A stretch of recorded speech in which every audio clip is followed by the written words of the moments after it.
50 участников Великой Отечественной войны со всей республики уже оздоравливаются в Максаковском реабилитационном центре.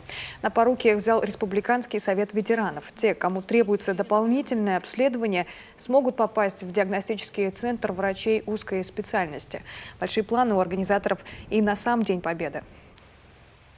На 9 мая будет участие, наших ветеранов в параде, в приеме у главы республики Коми. Конечно, в бессмертном полке они не смогут идти в бессмертном полку не смогут идти в силу своего здоровья. А так мероприятий очень много. Это будет обязательно каша, 100 грамм фронтовых, поздравление главы республики, посещение Максаковки главой республики. Проведать ветеранов в реабилитационном центре, а также тех, кто проходит профилактическое обследование в республиканском госпитале, Сергей Гапликов намерен уже завтра.